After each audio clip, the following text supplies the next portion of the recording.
Hola, esta es la clase de Mujeres Hermosas Valerosas de la Escuela Bíblica Dominical de la Iglesia Cristiana Bautista Getsemaní de Guadalajara. Mi nombre es Rebeca Hernández y vamos a dar inicio a una nueva lección. Vamos a orar. Te damos gracias, Padre, porque nos permites tomar este tiempo para estudiar tu palabra. Gracias te damos porque tú provees los materiales que nos son útiles y nos sirven para poder estudiar y profundizar más en el conocimiento tuyo. Guíanos en este estudio y permite que podamos cada día crecer más en el conocerte a ti y a tu Hijo, al que tú has enviado. Te pedimos todo esto en el nombre de nuestro Señor Jesús. Amén.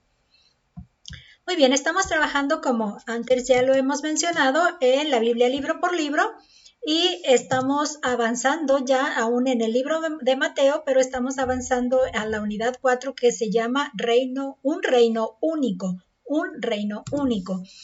El versículo para memorizar que tuvimos de la lección pasada está basado en Mateo 14:33. Dice, entonces los que estaban en la barca vinieron y le adoraron diciendo, verdaderamente eres hijo de Dios.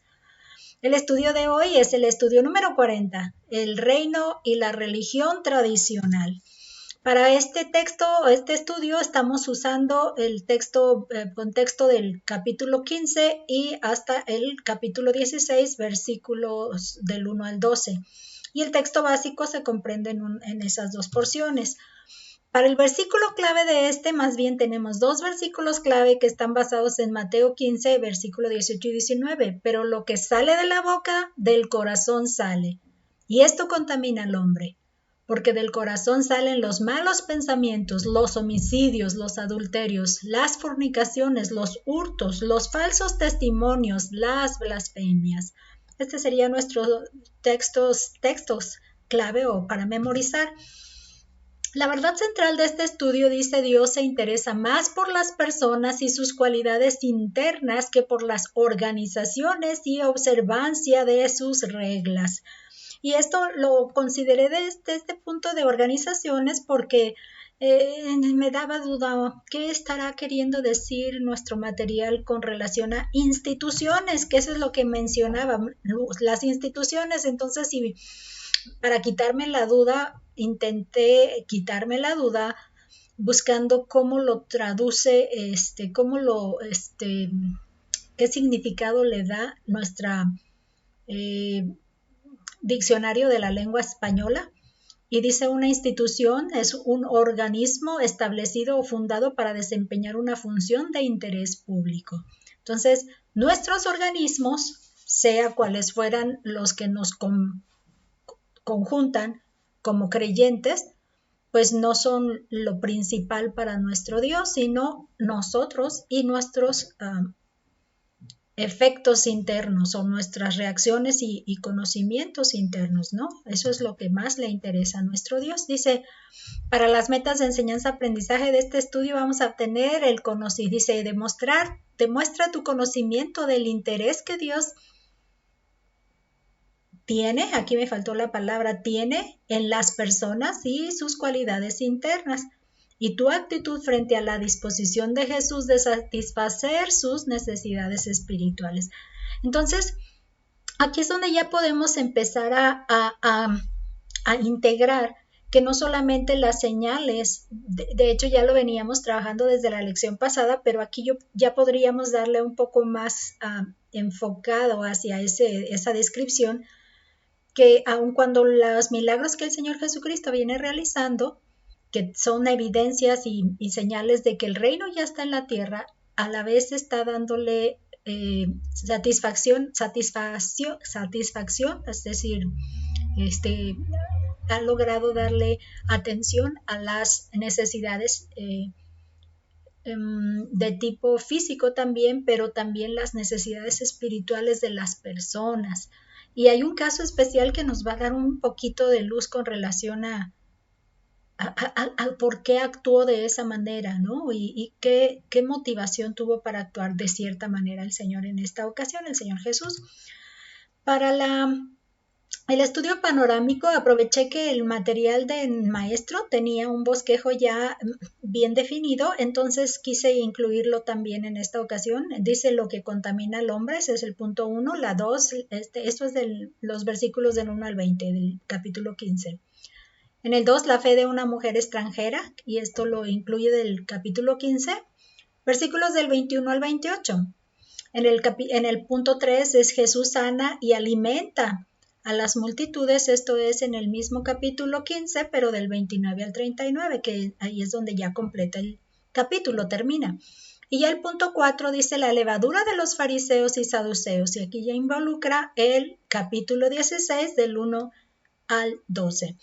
Y para dar inicio a nuestro primer punto, vamos a hacer la lectura en el capítulo 15 del versículo 1 al 20 y voy a colocar aquí la hoja con la que normalmente leemos para ir haciendo la lectura. Dice, entonces se acercaron a Jesús ciertos escribas y fariseos de Jerusalén diciendo, ¿por qué tus discípulos quebrantan la tradición de los ancianos?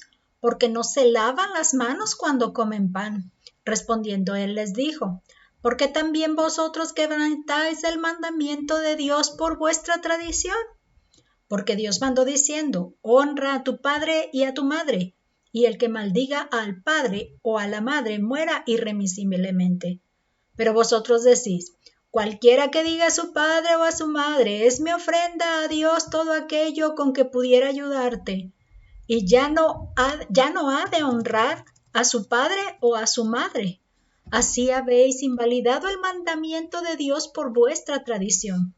Hipócritas, bien profetizó de vosotros Isaías cuando dijo, este pueblo de labios me honra, mas su corazón está lejos de mí. Pues en vano me honran, enseñando como doctrinas mandamientos de hombres. Y llamando así a la multitud les dijo, oíd y entended, no lo que entra en la boca contamina al hombre, mas lo que sale de la boca, esto contamina al hombre. Entonces acercándose sus discípulos le dijeron, ¿sabes que los fariseos se ofendieron cuando oyeron esta palabra? Pero respondiendo él dijo, toda planta que no plantó mi Padre Celestial será desarraigada. Dejadlos, son ciegos, guías de ciegos, y si el ciego guiare al ciego, ambos caerán al hoyo. Respondiendo Pedro le dijo, explícanos esta parábola. Jesús dijo, ¿también vosotros sois aún sin entendimiento? ¿No entendéis que todo lo que entra en la boca va al vientre y es echado en la letrina? Pero lo que sale de la boca del corazón sale, y esto contamina al hombre. Porque del corazón salen los malos pensamientos, los homicidios, los adulterios, las fornicaciones, los hurtos, los falsos testimonios, las blasfemias. Estas cosas son las que contaminan al hombre, pero no el comer con las manos sin lavar. Pero el comer con las manos sin lavar no contamina al hombre. Esta primera parte, lo que pues necesitamos sí mencionar es que recordemos que recién el Señor Jesús recién en el tiempo en el que se encuentra el Señor Jesús, se ha llevado a cabo, se celebró la tercera Pascua a partir desde que Jesús dio inicio a su ministerio. Este relato, cuando la alimentación de los 5,000 se estaba acercando la Pascua, y se dice que por eso había tantos hombres que venían en esa ocasión, más hombres que mujeres en ese tiempo de la alimentación de los 5,000. Bueno, pero él no fue allá a la Pascua. Él se quedó en esta región de Galilea y no bajó a Jerusalén o no subió, como en el caso de que parece que se entiende que Jerusalén es como está sobre montaña o hacia elevación, por eso dice no subió. Bueno, él no fue a Jerusalén. Entonces, este evento recién termina o recién se acaba de llevar a cabo. Entonces, después de esto, Jesús, luego de dar de comer a los 5,000 por la ciudad de Betsaida, ¿se acuerdan que es pasando el mar de Galilea hacia un poco noreste? Dice, él regresa a la región de Galilea caminando sobre el agua. Recuerden que caminaba sobre el agua y alcanza a sus discípulos en la barca, y es lo que vimos con el suceso de Pedro. Entonces, Jesús ahora se encuentra en Capernaum. Escribas, fariseos de Jerusalén llegan allí, pero coincidentemente, cuando él o al él no ir Jesús a Jerusalén, es como coincidencia. Mira tú qué casualidad. Esa es la expresión que adquirimos. Nada en la Biblia nos dice por qué razón, solo nos hablan los comentaristas que pudieron ir con una intención de ver en qué le acusan, porque están ya molestos y están buscando la manera en la que se van a deshacer de él. Entonces, ahora sí que dices, coincidentemente al no ir Jesús a Jerusalén, es lo que los comentaristas están, a ver, entendiendo ahí, ¿no? Entonces, estos fariseos y saduceos, o sea, escribas y fariseos son de Jerusalén, acá en la parte más baja, por eso yo decía no bajo, pero estamos hablando hacia el sur, y en la parte que se encuentran ahora es en Capernaum, en donde ellos están ahí, pues ahora sí que se juntan en el territorio, ¿no? En la ciudad en donde están ahí cercanos. Dice fariseos, bueno, vamos a ver un poco los fariseos, es lo que traté de tomar también de parte de la lección que nos presenta el libro, o no, el libro de estudio. Pero esto yo lo encontré en el diccionario ilustrado de la Biblia de Editorial Caribe que tengo en físico y es gordito el libro. Dice que los fariseos, el nombre es un nombre griego que se pronuncia o sería farisaio. Aparece por primera vez en el contexto de los reyes macabeos. Fíjense que algo que me llamó la atención en una de las lecturas que estaba haciendo de mi devocional, porque les recuerdo, estoy haciendo la lectura de toda la Biblia en un año, y en estos días estamos en los profetas menores. El día de hoy fue Miqueas, pero antes de Miqueas, en uno de estos que no estoy tan exacta de dónde, me di cuenta de que en uno de estos profetas está escrito que el Señor iba a guardar silencio, que el Señor, nuestro Dios, iba a guardar silencio y no les iba a hablar por un tiempo. No me grabé dónde, pero ahí, así como que me cayó el 20 de diciendo, entonces este tiempo de silencio, que son 400 años de silencio desde Malaquías hasta lo que fue el Nuevo Testamento, o lo que se empezó a registrar el Nuevo Testamento con la visión que tuvo Zacarías, el papá de Juan el Bautista. Entonces, ocurren varios eventos y entre ellos este hecho de que los fariseos aparecen en la cena.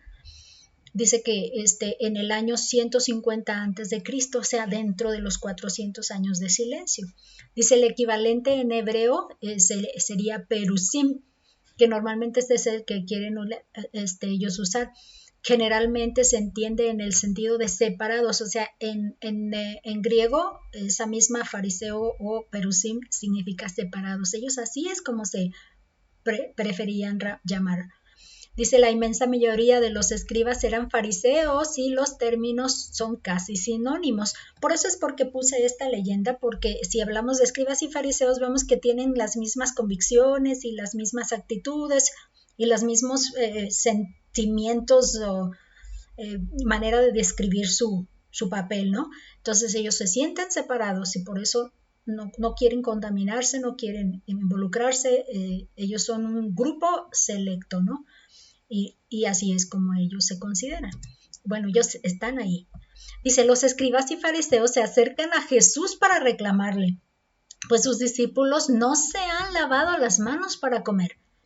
Esta es una práctica que ellos han venido haciendo como un ritual desde hace mucho tiempo y lo consideran una tradición legada de sus antepasados. Fíjense que a mí me llamó la atención esta relación de que esta es una tradición que de sus antepasados o de los ancianos, así es como ellos la están llamando, pero ¿cómo la relaciona Jesús? Vamos viendo primero, los fariseos, dice, interpretan las 3 divisiones del Antiguo Testamento, interpretaban que sería la ley, los profetas y escritos, otros escritos, ¿no? Adaptándolas por medio de una serie de tradiciones orales a las necesidades cotidianas del pueblo. Entonces, algo que pasó es que ellos leen la Biblia, pero luego la traducen, hay que hacer esto de esta manera, usando esto, en estos momentos, tantas veces, etcétera, y se lo comunicaban de voz a voz, o de persona a persona, de voz a voz. Entonces lo hablaban y se lo hablaban y lo hablaban, a eso le llamaban las tradiciones orales. Entonces, ese era un legado de voz a voz. Los padres se los enseñaron a los hijos y los hijos a los nietos, etcétera, ¿no? Entonces, todo eso se comunicaba de esa manera y así se iban a ir acumulando todos los ritos, pero era la manera de ritos. Y pues lógicamente esto era un legado de familia. Entonces, los antepasados eran los que les estaban dando la enseñanza. De hecho, vimos en clases anteriores cómo en el Deuteronomio se pide que los padres hablen a los hijos en todo momento sobre las leyes y los mandamientos de Dios y que les enseñen acerca de Dios. Y precisamente de eso se trataba el sábado, ¿no? Lo vimos en otras lecciones. Bueno, pues en este diccionario ilustrado vemos que esta es una de las características de los fariseos, que ellos las traducen todo lo que Dios habló de profetas, lo traducen en tradiciones de tipo práctico, ¿no? Pero las enseñaban hablando de uno a otro. Dice, del carácter trivial, esta es en el diccionario de la Biblia de Smith. Dice, del carácter trivial de estas regulaciones se pueden encontrar innumerables ejemplos en la Mishnah. Fíjense que la Mishnah resultó que después de tanto tiempo de haber hecho esa enseñanza de oído y de oído y de oído, por eso le llamaban oral, decidieron ponerla por escrito. Y precisamente a toda la primera sección que se logró escribir le llaman la Mishnah. Dentro de lo que es todo lo escrito, le llama al final, déjenme ver porque se me fue el nombre, pero ahorita que creo que lo voy a obtener aquí mismo, están ya escribiendo las tradiciones orales, las ponen en papel y está, creo, el Talmud. Déjenme ver que no se me olviden las palabras porque no son tan familiares, pero dentro de este Talmud, la Mishnah es la primera sección que lograron escribir de estas tradiciones orales, pero ahora empezando pues ya a dejarlas por escrito. Dice, tales fueron sus lavados antes de que pudieran comer pan y la especial minuscuidad con que se prescribieron las formas de este lavamiento. Su baño cuando regresaban del mercado, su lavado de tazas, ollas, vasijas de bronce, etc. Sus ayunos 2 veces a la semana, al igual que su diezmo. Y tales finalmente fueron las diminutas y molestas extensiones de la ley del sábado, que deben haber convertido la ordenanza de gracia de Dios del reposo del sábado en una carga y un dolor. Entonces aquí volvemos y traemos algunos ejemplos de lo que para ellos era tan importante, ¿no? Primero que todo, las cosas que nos han legado nuestros ancestros y nos las han enseñado. Y fíjense que esta es la palabra que ellos usan para indicar la transgresión que están haciendo sus discípulos. Ir en contra, es decir, violar una orden, ya la consideran una orden por transgredir o por transgresión, por eso le puse la terminación ahí. Este es el diccionarios hebreo y griego de Strong. Entonces, esta palabra y esta es la exigencia con la que ellos están reclamando, están violando, están transgrediendo esta ley, están en contra de una ley.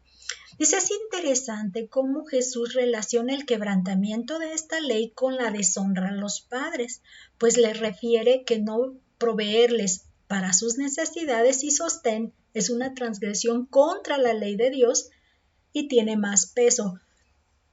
¿Qué les estoy tratando de decir con esta descripción? Es que me llama la atención que ellos dicen que es tradición de los ancianos. Y rápidamente me vino a la mente que los ancianos pues son personas mayores que tuvieron que ser los padres de algunos. Entonces, ellos dicen, oh, qué deshonra le estamos haciendo a nuestros ancianos, a nuestros padres, ¿no? Entonces él dice, ¿hablan de sus padres? ¿Hablan de sus ancianos? Entonces, ¿por qué los deshonran ustedes que dicen que están honrándolos a través de esos actos? ¿Por qué los deshonran con algo más importante?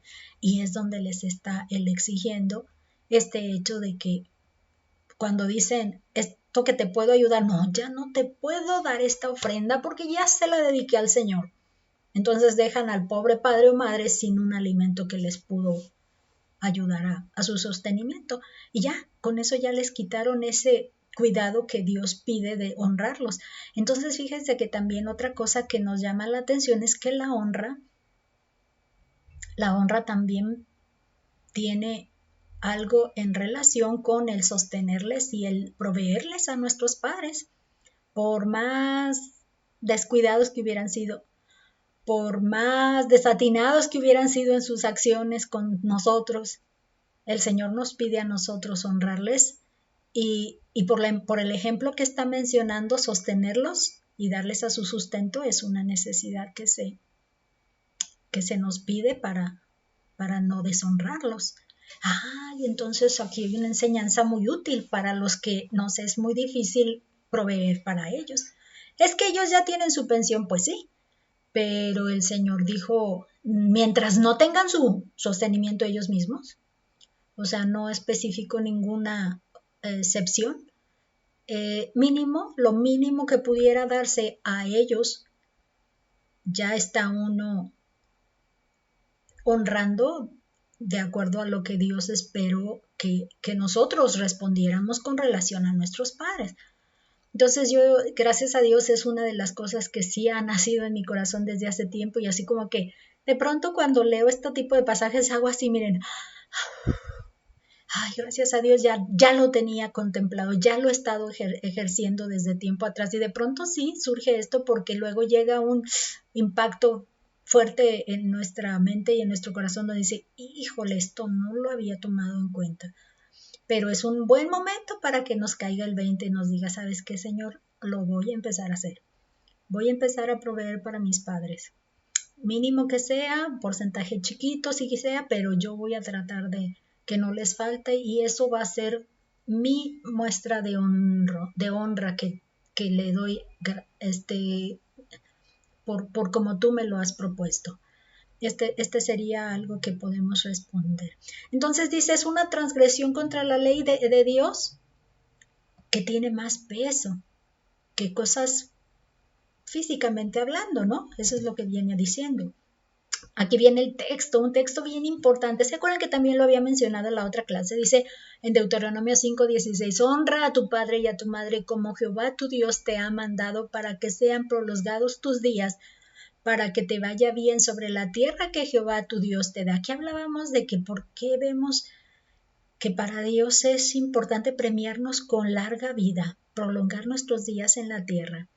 Pues aquí está, Dios nos lo está dando como una forma de recompensa. Mira, cuando tú trates con honra a tus padres, tus días se van a prolongar en la tierra. Entonces es una forma de recompensa que no necesariamente nos está limitando que no desees estar en la tierra. Por eso hablábamos de que Dios tiene un propósito también con tenernos aquí en la tierra y no nos está anhelando y esperando hasta que lleguemos allá para gozarnos, ¿no? Así como nosotros gozarlo a Él. Entonces aquí es donde yo lo refuerzo y también hablo de la honra y cómo habla de la honra al proveer para su sostenimiento, ¿verdad? Entonces no dejar de ofrendar, pero tampoco dejar de sostener, es lo que yo concluiría aquí. Miren, aquí está, el Talmud. Esta es una información que saqué de internet, por eso no le puse la fuente. Dice, el Talmud es una obra que recoge principalmente las discusiones rabínicas sobre leyes judías, tradiciones, costumbres, narraciones y dichos, parábolas, historias y leyendas. El judaísmo considera al Talmud la tradición oral, mientras que la Torá, el Pentateuco, es considerada como tradición escrita. O sea que ellos tenían la ley que Dios escribió o escribió a través de sus profetas o Moisés, esa que sí es pensamiento de Dios y se los inspiró a los profetas, a Moisés, para que lo escribieran tal como él lo pensó. Era una opción escrita, pero ellos pusieron el Talmud de esas tradiciones orales. Vamos poniendo esta ley con este punto y con este otro, y cuando hagas esto vas allá, y cuando hagas esto otro vas a cumplir con esto. Entonces empezaron a sacar todas las reglas de tipo práctico que debieran determinar. Ya lo hice. De hecho, fíjense que ahorita se me viene a la mente que eso era una de las cosas que en la educación nos dicen, ¿Con qué evidencia tú vas a calificar este aprendizaje que se nos está pidiendo en el programa? Pues si el alumno lee de manera tal, escribiendo, incluyendo tal y tal cosa, le ponemos una palomita. Entonces algo así me da la impresión de que estaban ellos haciendo. Para que esto se diga que sí lo hiciste, porque como había que palomear lo que sí hiciste y lo que no hiciste para darle un resultado, entonces ellos tuvieron que ponerlo bajo un contexto así. Entonces luego dicen, pero no puedes tú calificarlos con cosas que hacen y hacen y hacen. Eso me lo decían en la escuela. Entonces dices, ay, qué contradicción. Primero me dicen que lo debo hacer así y luego me dicen que no lo debo calificar así. Entonces dices tú qué. Pero a ellos les pasaba igual. Estaban dándole al final todo lo que Dios esperaba de ellos como si tuvieran que palomearlo para decir, lo lograste al 100%, vas bien. Pero bueno, la exigencia de Dios existe desde los tiempos de sus profetas, o sea, Dios viene demandando y demandando y exigiendo. Él está en contra de la hipocresía. Esa es una de las cosas que Él viene hablando desde el Antiguo Testamento, donde la apariencia prevalece y no el ser genuino desde el corazón. Si nos ponemos a leer cualquiera de las profecías, cualquiera de los libros de la ley, Dios establece la honestidad, la manera genuina de ser, la manera honesta, sobre todo de ser reales en esto. Y cómo sus demandas con los profetas son porque son muy hipócritas, porque solo quieren cuestiones visibles y no acciones que desde el corazón se motivan, ¿no? Entonces es algo que sí me doy cuenta de que no ha dejado el Señor nuestro Dios de insistir en esto, y ahora también nos insiste en esto, que no es importante para Él las acciones, sino las motivaciones y las que se producen desde el corazón. Y aquí lo volvemos a ver. Dice, Jesús se dirige a toda la multitud para aclarar que las cosas del cuerpo tienen un proceso natural que nada tiene que ver con las cosas espirituales. Y aquí ya entró algo bien interesante que les quiero compartir. Miren, ellos se quejaron porque, las cosas que comen las traen las manos muy mugrosas y luego ya van a tomar el alimento, se lo van a comer y se van a ingerir y se van a contaminar esa mugre, esa mugre va a entrar ahí. Entonces, entonces vamos a ver la digestión. En realidad, ¿qué acción tiene y a dónde va la digestión? Porque pues de ahí viene. El problema es que va a entrar a tu cuerpo y la digestión que hace va a contaminarte, pues déjenme ver. Este también es una información de internet que encontré. Dice, la digestión es un proceso complejo que implica a las adaptaciones anatómicas y fisiológicas especializadas para la absorción de nutrientes. Su propósito es preparar los alimentos para ser asimilados por las células y los órganos en todo el cuerpo. Debido a que las partículas de alimentos grandes no pueden llegar directamente a las células, el proceso de digestión descompone los alimentos de nutrientes que pueden ser absorbidos por el torrente sanguíneo y llevados a cualquier célula del cuerpo. Esta introduccióncita, así como la ven, resulta que me llevó a esta otra ilustración que es mucho más práctica porque nos deja ver de manera más generalizada, así ya en panorámico, en sí, ¿qué pasa cuando el alimento entra? Miren, en la ingestión el alimento entra por la boca y luego se va al proceso de deglutir. Y en el estómago llega y surge entonces en estos tres elementos conectado el alimento ya hacia lo que es el intestino delgado duodeno, que es la primera sección del intestino delgado.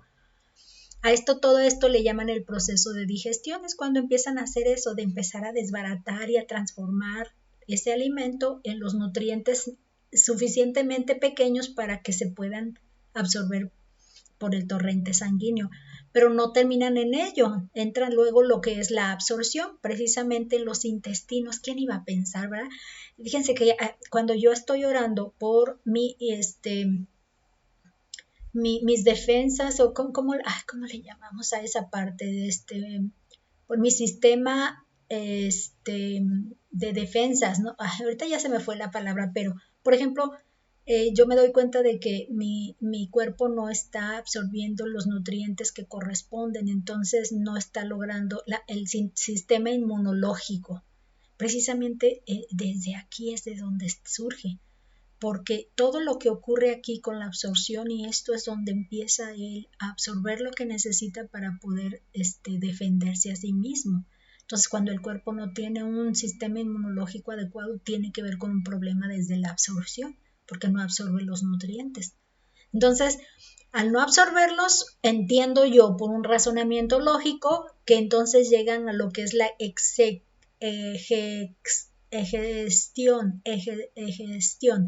Y me aclara lo que leía, que no significa secreción, porque eso ya es cuando la popocha sale y las pipí salen porque ya son cosas de desecho que ya no funcionan. Pero por lo menos en todo este trayecto lo que hacen es que ya vienen en el camino, en estos carritos, diríamos así, que en realidad vienen a hacer nuestras heces y todo eso, pero todo este trayecto es para todo aquello que no se puede asimilar en el cuerpo, que no tiene utilidad en el cuerpo, por lo tanto, ya se desecha. Entonces, todo este proceso es lo que ocurre cuando el alimento entra en nuestra boca. Entonces, todo esto, si se fijan, es un descripción de tipo físico, de tipo literal, que en realidad no tiene nada que ver con lo espiritual.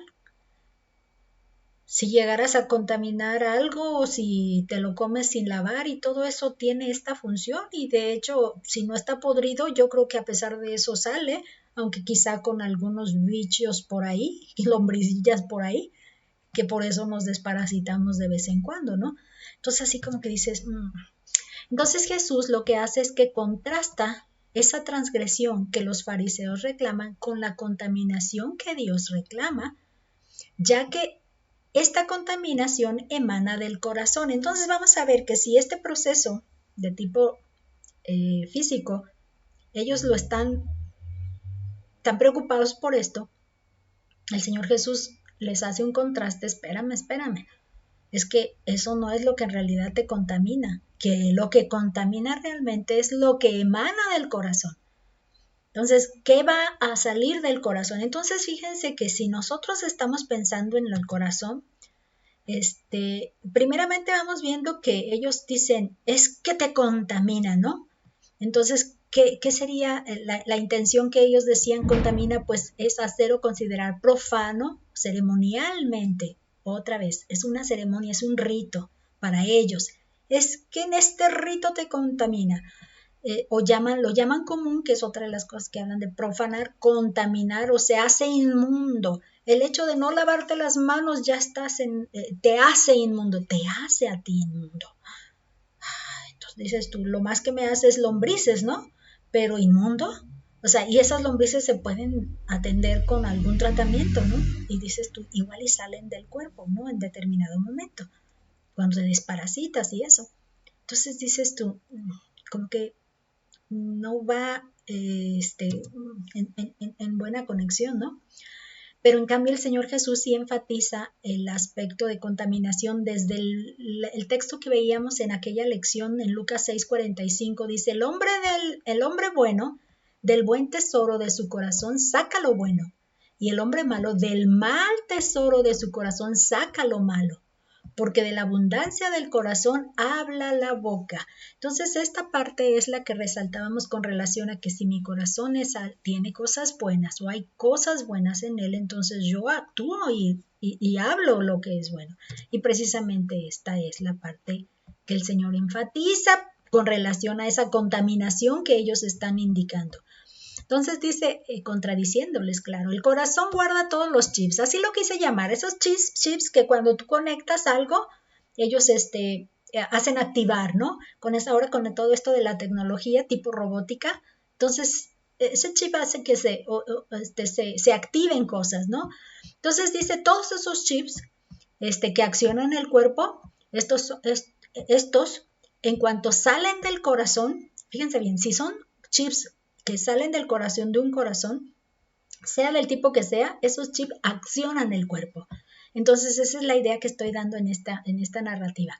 Dice, estos en cuanto salen del corazón llevan un proceso que termina activando al cuerpo en actos que ofenden a Dios o a los hombres. Entonces, en este caso, si son malos, este es el enfoque que trato de dar. Esos chips, si salen o parten de ser un corazón malo, no busca y que no ha buscado a Dios ni cómo arrepentirse para que le cambie su actitud hacia el pecado ni nada de eso. O sea, si dentro todavía existe esta actitud de maldad y de pecado donde se goza en el pecado, lógicamente activan a todo el cuerpo. Por eso les llamo chips, activando el cuerpo en actos que ofenden no solo a Dios, sino a los hombres, por la lista que está mencionando de la fornicación, de todas las acciones que ahí se describen, todas tienen que ver con la ofensa, ya sea a Dios o ya sea a los hombres. Porque aún en el acto de fornicar, fíjense que tanto peca el uno como el otro y tanto se ofende el uno como al otro, quien haya tomado la iniciativa para que se lleve a cabo. Entonces, ahí es donde entra este hecho. Y fíjense que aquí es donde me encontré este otro ciclo, diría yo, este otro esquema donde me sirvió bastante bien para entender. Miren, si los chips desde el corazón vienen con una actitud mala, fíjense que desde las funciones del cerebro yo diría que lo accionan. Es como si lo conectaran al cerebro desde el corazón hacia el cerebro, porque el cerebro es el siguiente paso, porque hablábamos de pasos en lo digestivo, ¿no? Pues a mí me parece que aquí hay pasos también, del corazón hacia el cerebro.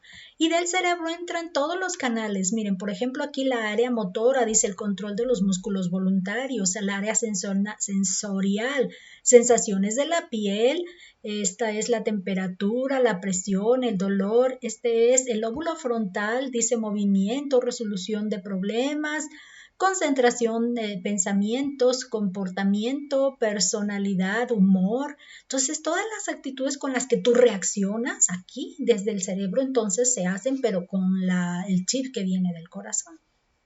Área de la boca, control del habla, el lóbulo temporal, audición, lenguaje, memoria, tronco encéfalo, dice que es la conciencia, me llamó la atención ahí, dice la respiración, el ritmo cardíaco, lóbulo parental, dice sensaciones, lenguaje, percepción, conciencia corporal, atención, lóbulo occipital, la visión, la percepción de los ojos que miras y deseas y todo eso, fíjense.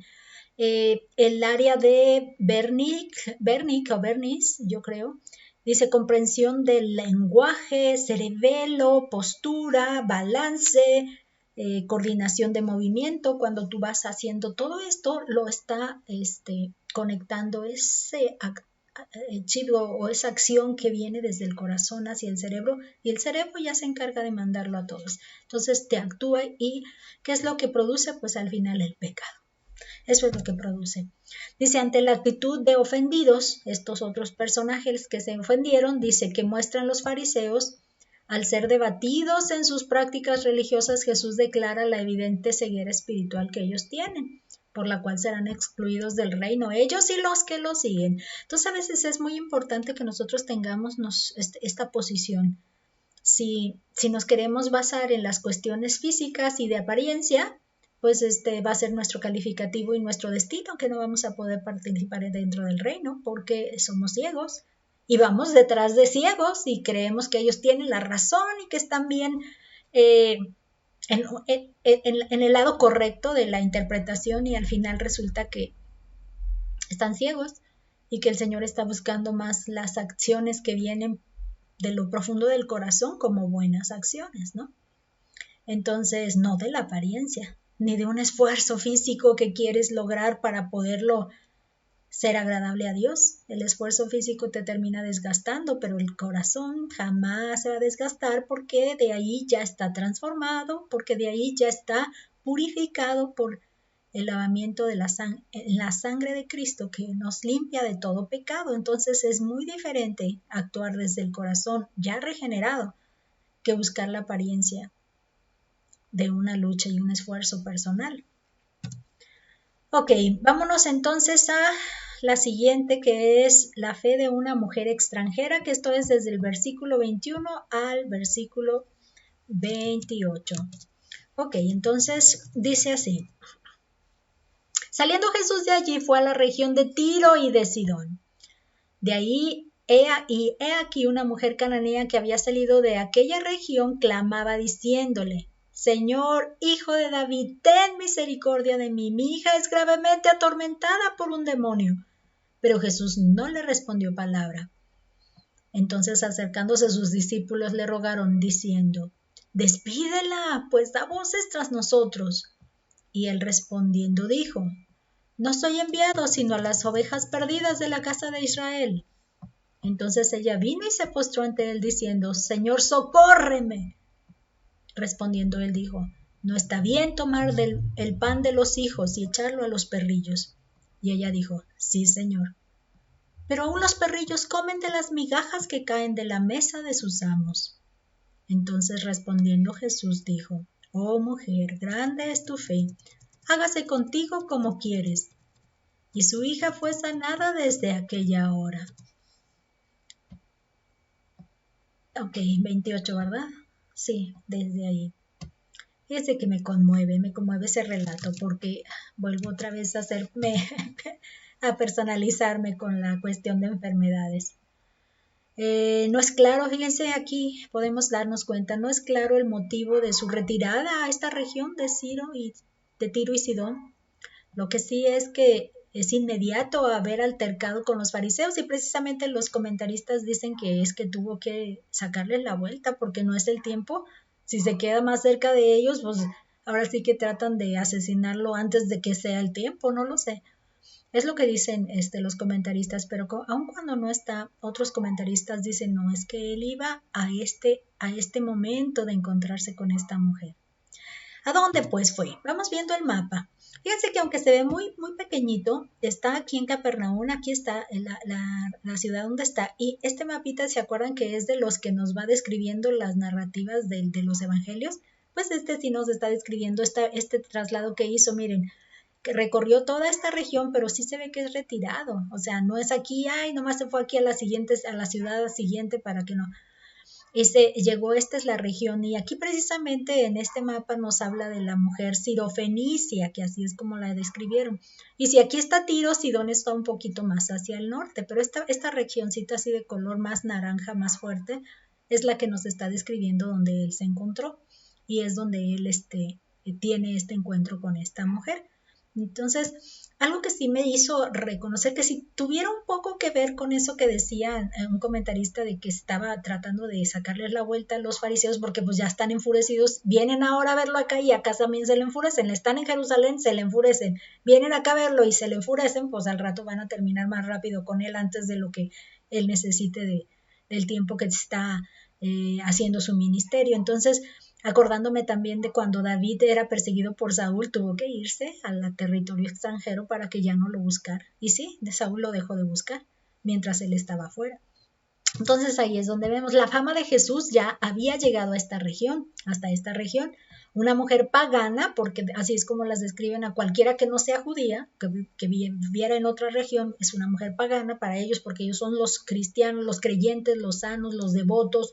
Todo judío es el devoto, y todos los que no son judíos no son devotos, no conocen a Dios, no le temen, no lo alaban, no lo adoran, o sea, para ellos todos los demás son paganos, ¿no? Entonces esta mujer pagana decide creerle a Dios. Fíjense que aunque ella no recibió la enseñanza que los judíos han recibido, ella lo que conoce de Dios decide creerlo y sabemos que conoce algo por la manera en que se dirige a Jesús. Entonces vemos que esta es una mujer que decide creerle a Dios y reconoce a Jesús como el descendiente de David, porque aquí hay una promesa con David, ¿se acuerdan? Que el descendiente de David va a reinar y va a reinar de manera eterna. Entonces él le dice, tú eres ese descendiente de David, hijo de David, le dice, ¿no? Entonces ella le reconoce y le dice, yo reconozco, te reconozco. Eso es algo que habla de su fe, de lo que ella ha decidido creer. Dice, según había sido prometido por Dios, este descendiente de David. Entonces, esta fue una de las señales. Recuerdan que el Señor Jesús está acá en la tierra para descubrir quiénes han logrado fructificar en fe y quiénes no. Pues esta mujer que no era del pueblo, de las ovejas perdidas de los judíos, del pueblo, esta mujer tiene fe y Jesús se la está descubriendo aquí o la está notando aquí. Entonces dice, aunque no fue enviado, sino, esto es de Jameson, Fausset and Brown, dice, aunque no fue enviado sino a las ovejas perdidas de la casa de Israel, él no impedía que las ovejas perdidas del vasto mundo gentil vinieran a él, ni los rechazaba cuando lo hacían, como lo demuestra en este incidente. Entonces él sí le aclara, o sea, no lo rechaza, pero le aclara, es que no es a ti a quien debo servir este platillo, ¿no? Ofrecer este. Dice que la mujer gritaba a Jesús pidiendo misericordia hasta el punto que los discípulos se quejaban en la insistencia, ante Jesús se quejaban, ¿no? Quien no le había respondido nada a la mujer. Entonces, como Jesús no le decía nada, ella venía detrás de ellos, los cansó a los discípulos, entonces él dice, Señor, y se quejan ante él. Y ahí es cuando el Señor actúa. ¿Qué es lo que hace? Dice, igual Jameson Fawcett dice, por lo tanto, no solo guardó Jesús silencio, sino que había realmente dejado la casa y según parece, estaba empezando el viaje de regreso cuando la mujer se presentó ante él.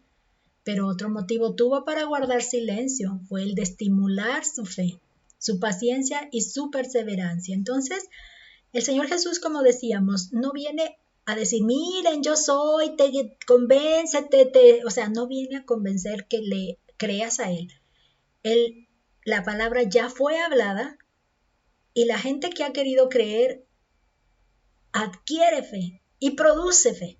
Entonces, este hecho de estimular su fe es que si ya hay, lo más que hay es fortalecerla, es acrecentarla en el sentido de que se afiance esa fe. Entonces, eso es lo que este comentarista dice, está haciendo eso, está fortaleciendo esa fe y haciéndola perseverante para que no se conforme con lo que no, ya pues ya no, se conforme y diga pues ya no. Pero qué gran momento se presentó. Esta es la parte emocionante. Qué gran momento se presentó. Jesús se había dignado a responderle y allí surge la esperanza que antes era imposible. Tenía una oportunidad. Es donde otros comentaristas me hicieron entender este enfoque. Mientras nada le respondía, ella estaba como que con una insistencia de no saber si sí se logra o no se logra, hablando así como dando manotazos al aire sin saber si pegan o no pegan. Pero en cuanto lo oyó hablar, ella dijo, no me voy. Y va y se le presenta, dice, como si se le hubiera puesto enfrente y le hubiera dicho, ya te dignaste a hablarme, entonces sé que me estás escuchando. Entonces me viene y me recuerdo, aunque no lo puse en el texto, ese texto donde decimos que si oramos y pedimos a nuestro Dios y sabemos que Él nos oye. Y si sabemos que Él nos oye, entonces sabemos que nos va a conceder todas las peticiones que le hagamos. Y así es el caso de esta mujer. Ya supo que le estaba oyendo, ya supo que sí le prestó atención. Entonces estaba segura de que algo iba a suceder, algo le iba a dar. Si bien no era el tiempo de los gentiles para recibir las promesas de Dios, esta mujer había decidido creer que Dios visitaría al pueblo judío y con su fe está dispuesta a tomar de las migajas que puedan caer para bendecirle. Entonces, cada vez que estos milagros son como darles a los judíos el alimento espiritual que necesitan para fortalecer su creerle a Dios acerca del reino que ya está en la tierra.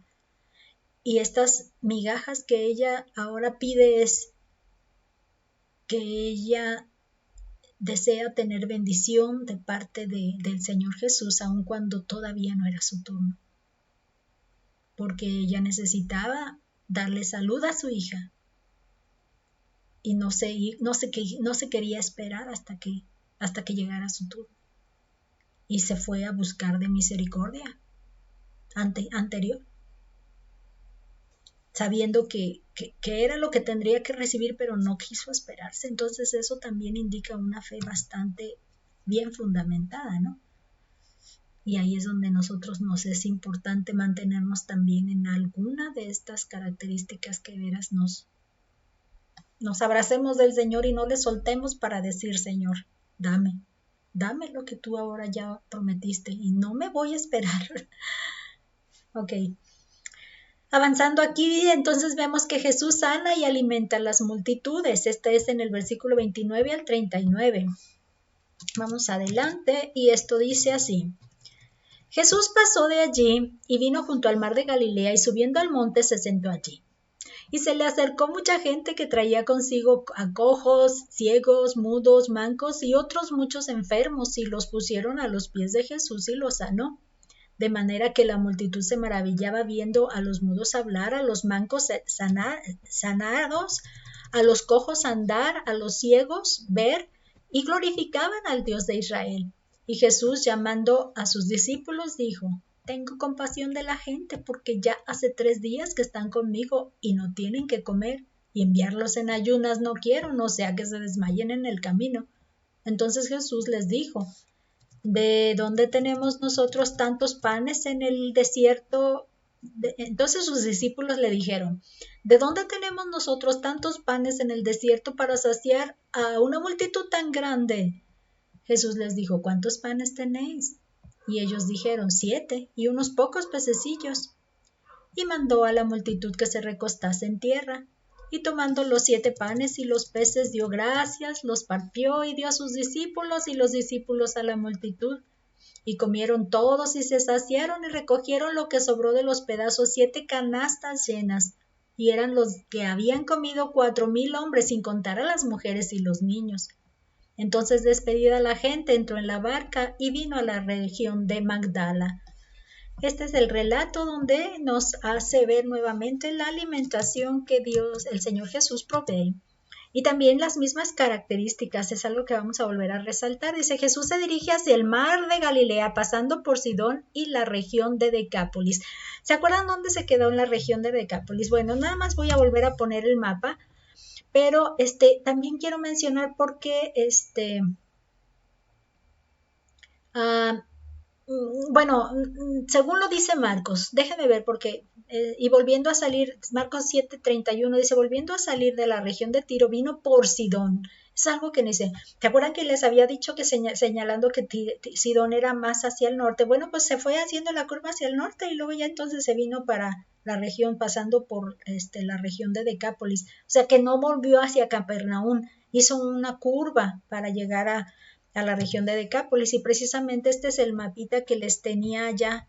Es el mismo, pero lo hice un poquito más grande para ver hasta dónde bajo, o sea, es decir, es lo que dice aquí, entró aquí a esto, pero dice que se vino por esta región, mirando, no sé si esta mencionaría, a mí se me hubiera antojado un poquito más curveada, ¿no? Pero lo que dice es que se vino por la región de Decápolis, y esto es, aquí está el mar de Galilea. Ah, no, espérenme, está acá. Esta es otra cosa pequeñita que no tiene ahorita nombre. Pero se dice que viene cruzando el río Jordán y se viene de este lado, bordeando todo este lado, hasta la parte baja del mar de Galilea, empezando la región de Decápolis. Aquí precisamente encontré este mapa donde nos dice dónde está Decápolis. Entonces, si esta es Fenicia, o sea, Sirofenicia, ¿se acuerdan de Siria y Sidón de Siria? Fenicia de Siria. Sirofenicia, por eso le llaman así a la mujer. Entonces por aquí viene y hace todo este recorrido en donde dice esta sección de aquí y esta sección de acá hasta la parte de Decápolis. Esta parte más amarilla o cafezosa, más hacia abajo, es donde está Decápolis. Entonces él está en esta región ahora, del otro lado del mar de Galilea. Entonces así como que dices tú, no lleva estructura, ¿verdad? Pero nos sirve de ver, mira, él está yendo de este lado. Y por lo menos ya estamos siguiendo sus pasos en todo el recorrido que él viene haciendo acá, ¿no? Y ahí va.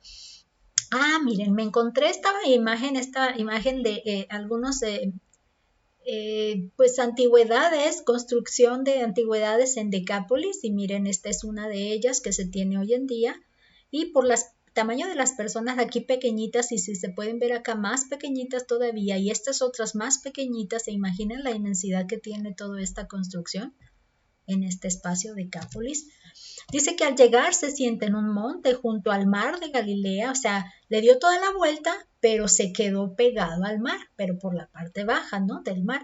Dice, esta sí es una región donde se encuentran ovejas perdidas del pueblo judío a las que debe anunciarles la llegada del reino. ¿Se acuerdan que habíamos visto lo de los cerdos en esta región de este lado? Que decíamos que ellos sí eran judíos y estaban apacentando cerdos cuando eran prohibidos dentro de la ley. Entonces, estos son de los perdidos, ovejas perdidas. Entonces llega a esta región y ahí es donde ya está como si hubiera puesto su mesita para atender o para sacar su venta de productos y ofrecerlos a los que sabe que van a llegar en ese momento. Algo en ese sentido parece que da para pensar esta actitud que él tiene, porque va y se sienta allí. Fíjense lo que dice Matthew Henry en su comentario sobre toda la Biblia. Dice, se sentó en un monte para que todos lo vieran y tuvieran libre acceso a él, porque él es un Salvador abierto. Se sentó allí como cansado del viaje y dispuesto para descansar un poco, o más bien como alguien que espera ser amable. Se sentó esperando enfermos, como Abraham, a la puerta de su tienda, listo para recibir extraños. Se instaló para este buen trabajo. Entonces él ya estaba listo para trabajar, como cuando alguien saca su mesita y ya se para ahí esperando a ver a qué hora llegan los clientes, ¿no? Así es donde se hace la imaginación de pronto. Esta fue la foto que encontré con lo más cercano de Decápolis hacia el mar. Y miren, aquí al fondo se alcanza a ver. Entonces debió ser, estas también son algunas de las ruinas que se encuentran en esta ciudad. Pero miren, aquí ya se ven algunos montes donde pudieron haber estado mirando cerca al mar, ¿no? Entonces, igual es una inmensidad de territorio, pero nos hace de alguna manera conectarnos con ese lugar y decir, oh, ahí estaban subiéndose a uno de estos o sentado en alguno de estos para que lo pudieran ver bien.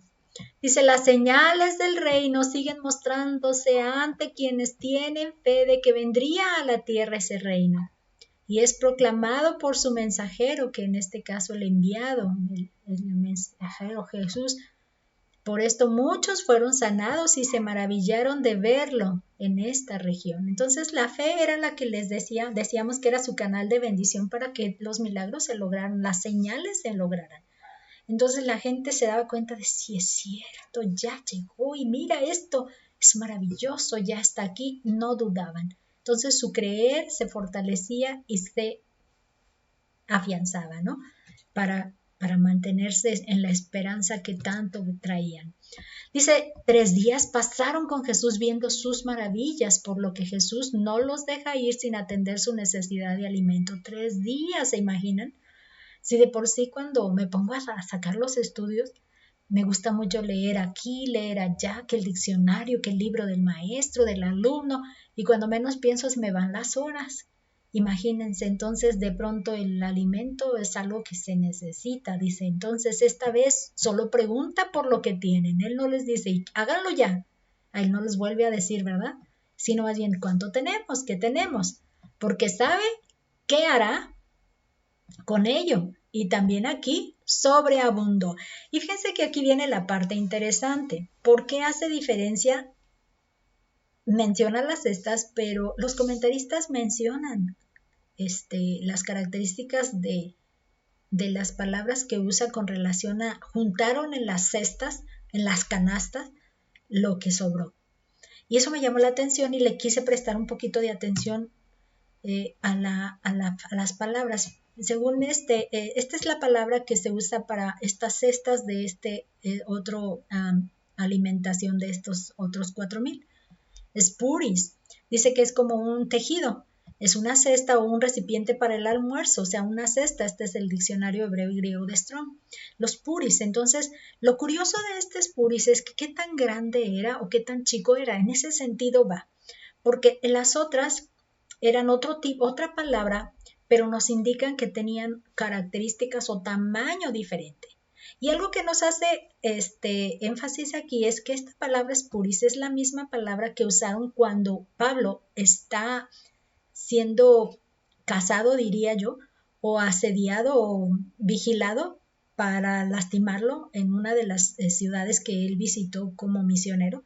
Entonces dice que lo bajaron por una ventana de la pared del muro de la ciudad. Lo bajaron por una ventana adentro de una canasta. Entonces, ¿qué tan grande sería esa canasta que pudo caber él allí? Y lo bajaron allí. Entonces, este es el texto donde se relata esto en Hechos 9:25. Dice, entonces los discípulos tomándole de noche le bajaron por el muro, descolgándole en una canasta. Y esta palabra canasta es espuris también. Entonces lo que nos hace notar aquí es que estas canastas debieron ser más grandes. Y con relación a la anterior, las otras debieron ser más pequeñas. Entonces esa es la reflexión con la que estamos acá. Y entonces dije, ¿cómo podrían ser estas? Pues estas fueron las más cercanas. Busqué que fueran de esa región. Entonces eso es lo que me llama la atención, cómo serían las de esa región de Israel o de Palestina o en esa zona. Y son el tipo de canastos. Entonces imagínense qué tan largo pudo haber sido uno de estos para que cubiera Pablo allí. O qué tan largos pudieron haber sido estos, ¿no? Porque también ha de haber habido otras de otro tipo, pero más pequeñas. Entonces el mismo nombre nos dice. Entonces algo sí que nos llama la atención es que la abundancia es que estas fueron 7 pero grandes, y las otras fueron 12 pero eran más pequeñas. Entonces, ¿de qué sobreabundó? O sea, con manos llenas y la abundancia, ¿no? Dice Jesús y sus discípulos regresan. Bueno, ya vemos la importancia de esto de las cestas. Jesús regresa, dice, él regresa en la barca a la región de Dalmanuta. Aquí también nada más es para mencionar que de pronto Dalmanuta lo registra Marcos y nuestro pasaje dice que a Magdala. Entonces dices tú, pues, ¿Magdala o Dalmanuta? Entonces Marcos dice así, y luego entraron en la barca con sus discípulos y vino a la región de Dalmanuta. Dices tú, bueno, entonces es donde vemos qué pasó. Dice que los arqueólogos, esto lo encontré dentro de un diccionario en internet. Los arqueólogos mencionan que Dalmanuta estaba ubicada muy cerca de la antigua Magdala. Entonces desde los arqueólogos hoy en día ya se estaba encontrando. Quiero decirles que muchas de las ciudades quedaron ocultas por el paso de los años, a veces enterradas sobre mucha tierra. Bajo superficies. Entonces cuando los arqueólogos empiezan a descubrir una puntita de algo, descubren que era una ciudad y entonces ven evidencias y dicen era tal ciudad. Entonces muchas de las ciudades que se registran en esta región de Palestina, no se sabe con certeza qué ubicación exacta tengan. Entonces los arqueólogos nos ayudan para corroborar el relato bíblico, que de hecho aquí es donde las ubican a las dos, miren, una muy cerca de la otra.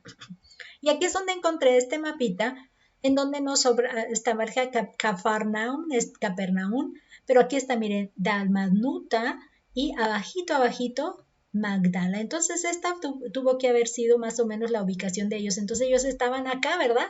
En la parte de abajo o en Decápolis, hicieron su recorrido para esta región y entonces ya se encuentran de este lado, pues muy cercanos también en la parte de Capernaum. Ahí es donde ellos se regresan en esa barca.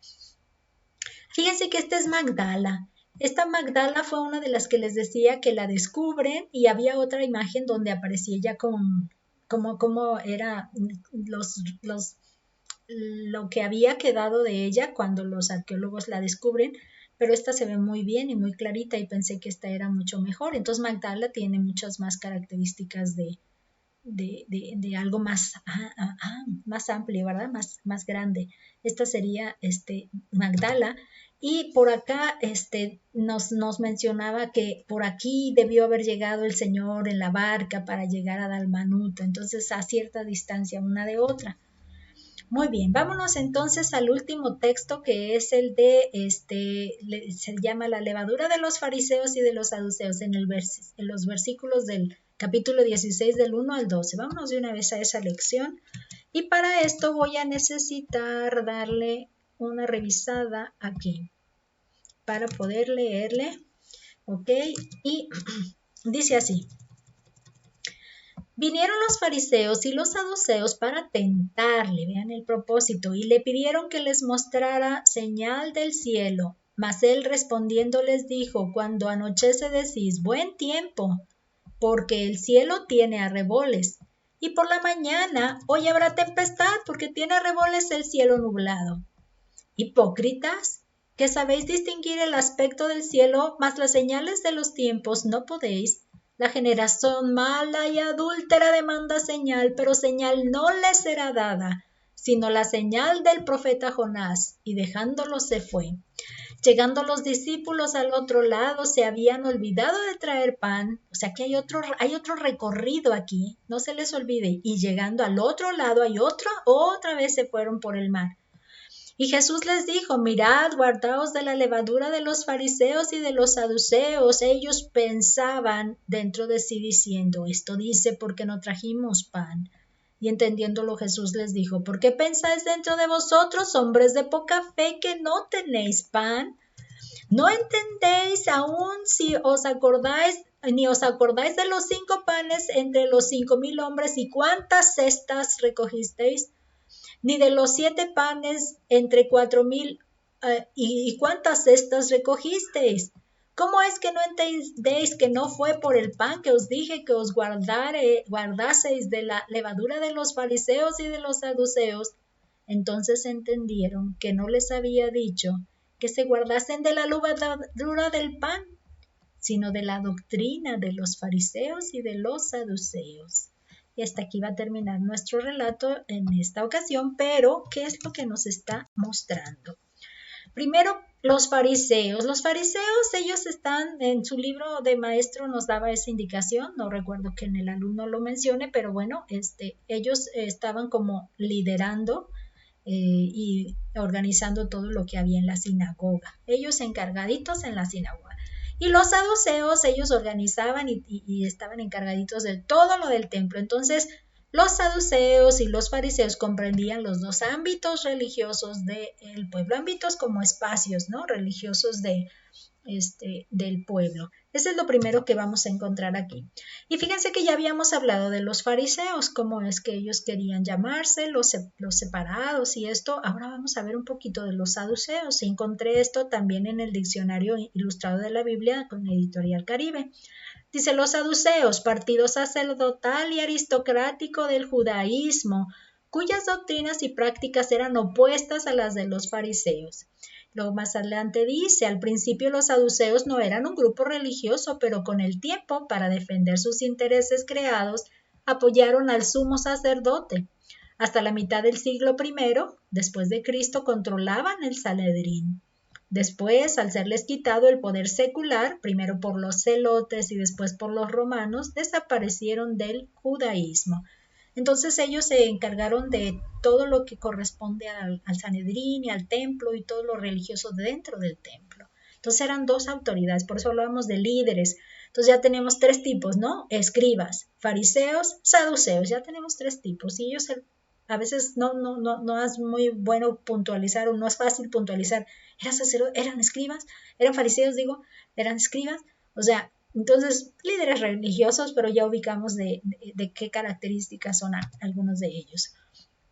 Fíjense que los fariseos y los saduceos tenían conocimiento de las profecías y no fueron capaces de reconocer el cumplimiento de los tiempos.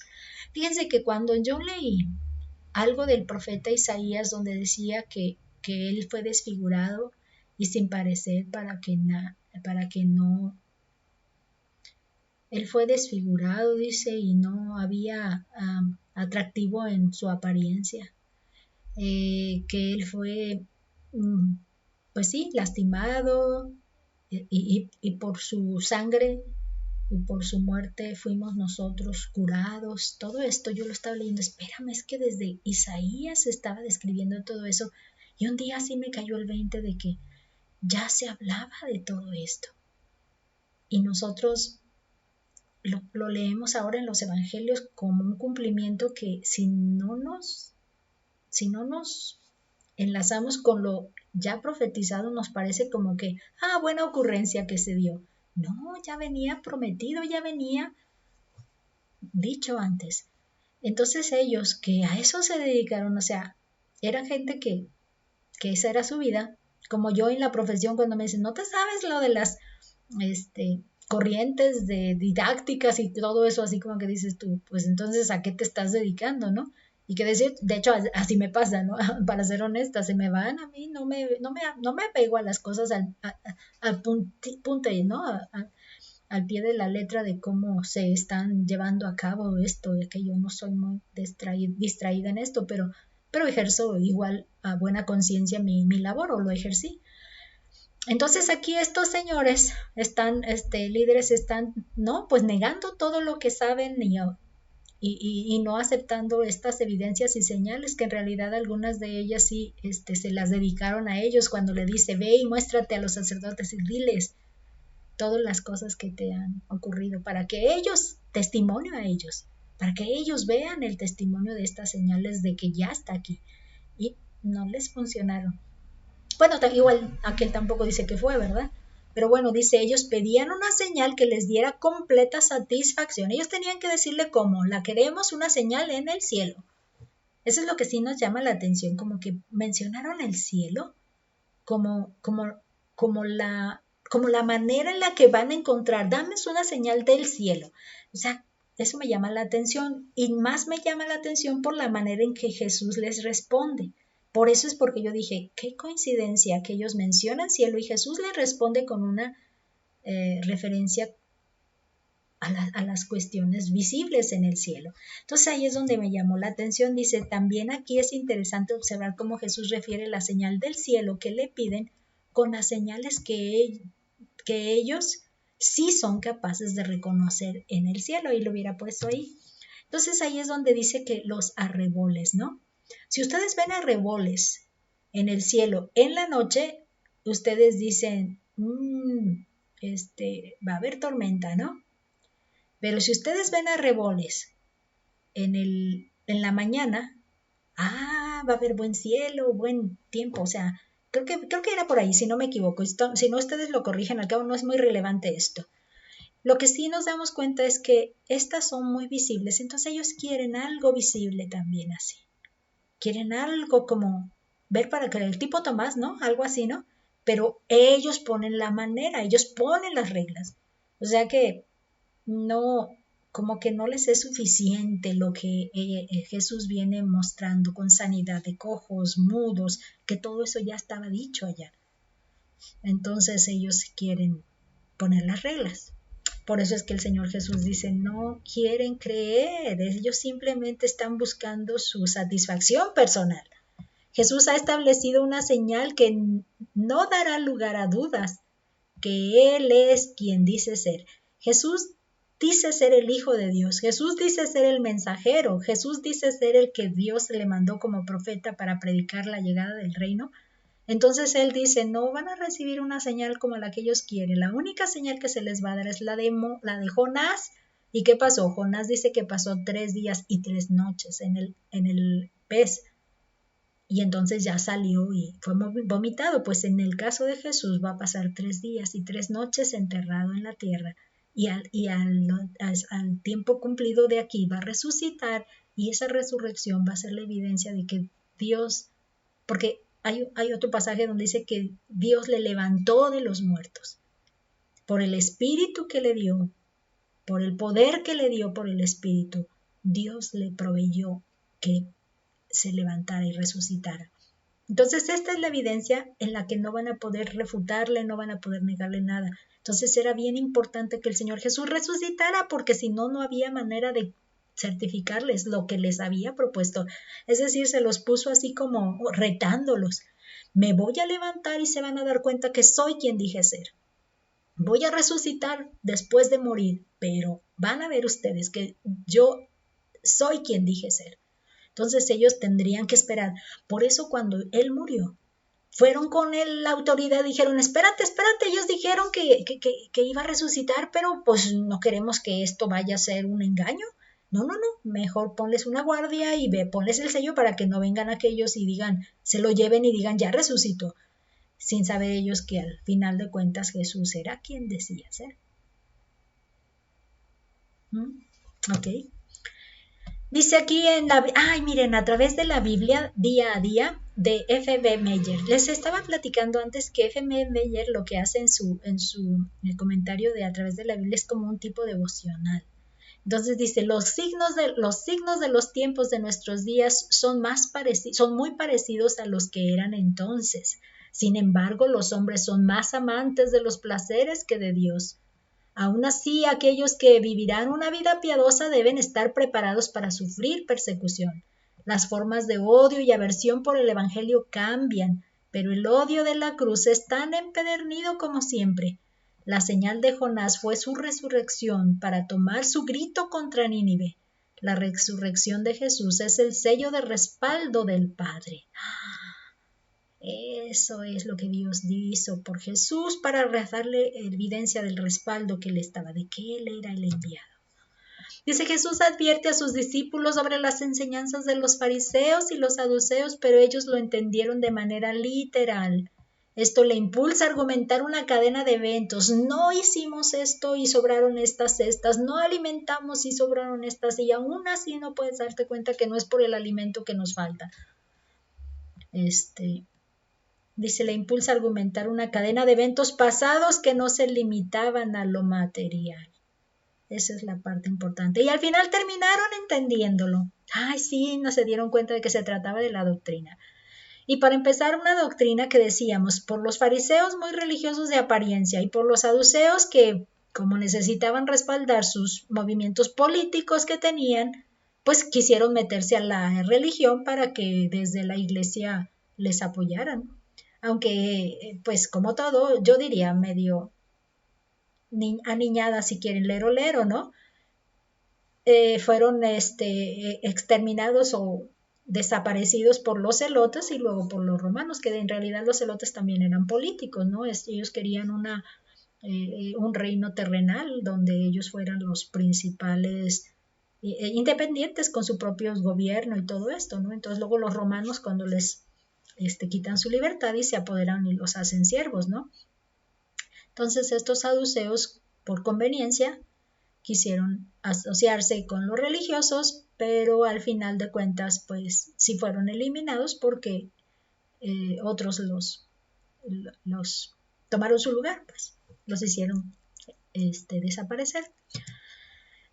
Dice, es decir, igual Meyer, dice, es decir, está hablando de lo que no entendiste, dice, no entendiste que la advertencia que les di no pudo haber sido motivada por una consideración tan insignificante como la falta de panes en tu bolsa o alforja. Tan abundantes como eran los milagros de nuestro Señor, vemos que no fueron hechos al azar, sino que Él anotó cuidadosamente sus más pequeños detalles y deseo que lo hicieran los que presenciaron, como sin duda todos los que leemos hoy el relato, que notemos esos detalles.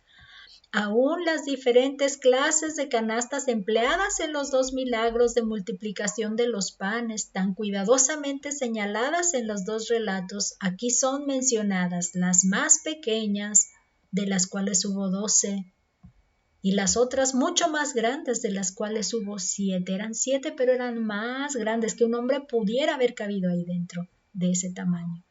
Entonces, para él todo tenía sentido, no era hecho al azar. ¿Qué sentido era? Provisión, saciedad de parte de Dios. Él venía para saciar en este reino, Él venía para proveer y no dejar de resaltar que mientras gastas tu tiempo con Jesús y no tienes el alimento listo para el momento necesario, Él proveerá y abundará. En ese sentido es esta enseñanza. Para las aplicaciones vamos a tener que, la primera titulada dice, evita que salga del corazón. ¿Por qué le puse así? Pues miren, todo lo malo que hay en el corazón producirá conflictos, primero contra Dios y consecuentemente con el prójimo. Entonces, si son malos, hay que evitarlos, ¿no? No esperemos a que salga del corazón en el momento que identifiquemos que el chip es malo. Clamemos a Dios para que nos lo quite y desaparezca antes de que dé a luz en pecado. En ese sentido, miren, si yo me doy cuenta porque sabemos que hay una tendencia al pecado, que ya viene un pensamiento malo, que ya viene un anhelo malo, mejor ir a decirle, Señor, ya surgió, ya me apareció otra idea, ya me apareció otro anhelo, no lo quiero, quítamelo, desaparezca antes de que me haga caer en pecado. Evita que salga del corazón. Si ya lo identificas, mejor frénalo, elimínalo, busca que te lo elimine el Señor. Llévalo al Señor, ese chip malo, para que no tenga que accionar tu cuerpo para que luego caigas y dé a luz en pecado, ¿no? Esa es la práctica aquí. y estar listos para cualquiera, como si fueran eruptos, ¿no? Ahí viene un erupto, no, espérate que no sea del tipo que te acciona a hacer maldad. Este otro dice migajas o cestas o canastas llenas. Y precisamente me llamó la atención porque este pasaje se relacionó con lo de la mujer sirofenicia y luego inmediatamente se fue a Decápolis y alimenta. Entonces hablaron de migajas acá y acá de cestas llenas, de esas cestas grandes llenas. Dice, pues Dios ha visitado a su pueblo y hoy en día sigue dando muestras de que su reino ha llegado a la tierra. Roguemos que el milagro de la fe se haga posible en nuestros seres queridos. Eso me hizo relacionar porque ella abogaba por la sanidad de su hija. Dice, y glorifiquemos a Dios por permitirnos ver sus maravillas. Y esta otra parte me hizo recordar cuando la gente dice que se maravillaba de ver a los mudos hablar, a los cojos caminar, a los ciegos ver. Y dice, se maravillaron en el pasaje de Marcos, dice, todas estas cosas las ha hecho bien este hombre, que le decían ahí. Entonces, roguemos a Dios que les permita tener a nuestra familia el milagro de la fe, que Él les conceda, sabiendo que lo hizo a nosotros, si lo hizo a nosotros, que lo haga en ellos, y esa que sea nuestra plegaria, nuestro ruego al Señor. Y el 3, esta dice, la pureza del corazón, cuando el corazón ha reconocido su pecado, para no descuidar ese acto, pues, dice, y se arrepiente del mal que ha hecho, busca a Jesús para que le perdone y borre todo lo malo que hay ahí. Así el Espíritu Santo por el Espíritu Santo todo se renueva y abunda el deseo de agradar a Dios en todo lo que Él mande. Mientras este cambio no ocurra, la boca hablará la maldad que todavía impera en el corazón. Entonces hay que buscar la pureza del corazón, porque si hablamos las cosas que no son puras, significa que no hay pureza en el corazón y decíamos, detente y regrésate y espérame, déjame, voy desde el principio porque no ha habido el tal cambio. Y si nosotros nos dejamos llevar y decimos, no, ya hubo un acuerdo con Dios, si hay evidencias de que hay algo malo ahí, no, regresemos a que la pureza del corazón sea una realidad para evitar que esta impureza salga cuando menos uno lo espera. Regresar y regresar. El Señor nunca va a cerrar sus puertas, así como no lo hizo con la mujer, que no era su tiempo, pero que no estuvo negado a ofrecerle, mientras Él de veras vea que creemos y que nuestro pensamiento hacia el pecado no es el que había sido y que queremos que Él lo borre y lo elimine y que nos dé una nueva vida en pureza por el Espíritu. Vayamos a Él. Y déjenme ahora mencionarles que para este siguiente estudio nos hemos propuesto que como es un cierre de año y empezamos tarde, no empezamos en enero, sino en marzo, nos van a quedar unas lecciones todavía, pero al cierre de este año queremos volver a hacer un resumen de todas las lecciones y vamos a tratar de ver sus versículos para memorizar y sus enseñanzas principales y tratar de hacer una dinámica junto con un convivio que queremos realizar, al cual queremos invitarle a todas las hermanitas que no se han integrado presencial, que nos acompañen a convivir juntas para darle oportunidad a dar evidencias de cuánto nos hemos memorizado de estos pasajes y cuánto aprendizaje hemos logrado desde Mateo, el inicio de los pasajes de Mateo hasta este punto.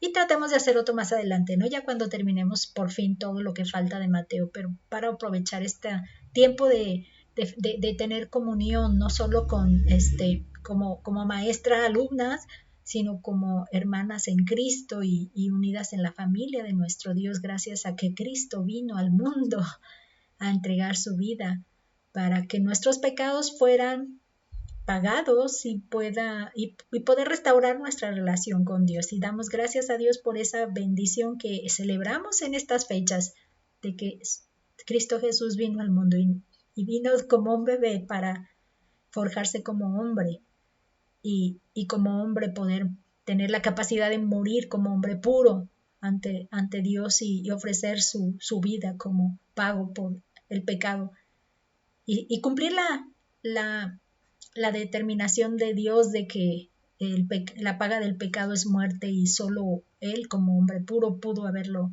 logrado para nosotros ahora. Gracias, Señor Jesús, por haber venido a la tierra como pequeño, y gracias porque nos permites recordar ese evento en el que tú llegaste a la tierra como un pequeñito. Vamos a orar para despedirnos. Gracias, Padre, te damos porque podemos recordar cuando tú enviaste a Jesús a nuestro mundo, a la tierra, y darnos la oportunidad de ver que Él era un hombre que te agradó todos los pasos que Él realizó y no se manchó por más que Satanás lo intentó. Gracias, Señor, te damos porque Él fue el único capaz de poder cumplir esa demanda tuya de morir por causa del pecado y pagar entonces esa deuda. Gracias, Señor, porque Jesús fue este regalo tuyo, y te reconocemos como el dador de toda buena dádiva en Cristo Jesús, mi Señor. Te pedimos pues que tú nos permitas tener siempre presente que cada una de tus enseñanzas registradas en la Biblia tienen que ver con arrepentirnos y volver a ti, y que podamos no dejar de entender que estando contigo tú verás las demás necesidades y las saciarás porque es parte de tu promesa, y darás el milagro de salvación para nuestros seres queridos que aún no han querido o no han podido entenderlo. Y estamos confiados en esto y te rogamos y te agradecemos todo esto en el nombre de nuestro Señor Jesús. Amén. Hasta la próxima.